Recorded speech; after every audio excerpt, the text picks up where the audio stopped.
भाजपा नेता मन के कहना है कि प्रधानमंत्री किसान सम्मान निधि के पैसा छत्तीसगढ़ में राज्य सरकार की गड़बड़ी के कारण कतकोन किसान ला अभी तक के नहीं मिल पाते। ये विषय में दुर्ग जिला भाजपा के उपाध्यक्ष के.एस. चौहान हा आरोप लगाइन है कि राज्य सरकार हा किसान मन के पंजीयन में देरी करत है। यही पाए के बहुत अकन किसान मन के आज तक के पंजीयन नहीं हो पाए है, जबकि केंद्र सरकार के किसान सम्मान निधि के पैसा केवल वही किसान के खाता में जमा कराए जाते जिन हर राज्य सरकार के माध्यम से अपन पंजीयन करा ले हवे।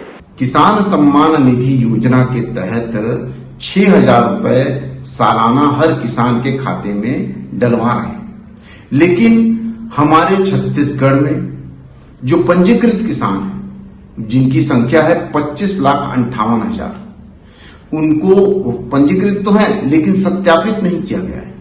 सत्यापित सिर्फ है 10,63,512 किसान जिनको ये लाभ मिल रहा है, और बाकियों को लाभ इसलिए नहीं दिया जा रहा है क्योंकि भूपेश सरकार ने उसे सत्यापित नहीं किया है, और ये राजनीति के चलते नहीं किया है। राजनीति के चलते हुए उनका हक खाया जा रहा है। राजनीति के चलते हुए प्रधानमंत्री जी का डायरेक्ट लाभ न मिले, इस वजह से उन्हें वही लाभ नहीं पहुंचाया जा रहा है और सत्यापित भी नहीं किया जा रहा है।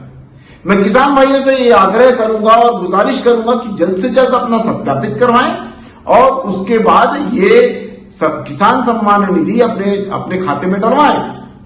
चूंकि ये कुत्सित राजनीति, ये राजनीति की बहुत ही निचला स्तर है, जिसके कारण भूपेश सरकार ये सत्यापन नहीं करा रही है। और दूसरा एक और खेल चल रहा है कि लगभग हमारे छत्तीसगढ़ में 27,000 ऐसे खाते हैं जो फर्जी अकाउंट से, उनके अकाउंट से 6,000 रुपए निकलवाए जा रहे हैं। तो ये किसान भाइयों से ये आग्रह है कि आप अपना सत्यापन करवाएं और जो सत्यापित हो चुके हैं वो आप। के.एस. चौहान के ये भी आरोप है कि राज्य सरकार अलग अलग जिला में किसान मन के पंजीयन पर जो व्यवस्था बनाए है ओमा कतको घाव किसान मन दस्तावेज जमा करे में देरी के कारण भी परेशान हुआ थे। ये प्रक्रिया सरल बनाना चाहिए जेकर से ज्यादा किसान मन पंजीयन करा सके और मन ला केंद्र सरकार के सम्मान निधि योजना के लाभ मिल सके। ब्यूरो रिपोर्ट, उत्तलंगा न्यूज।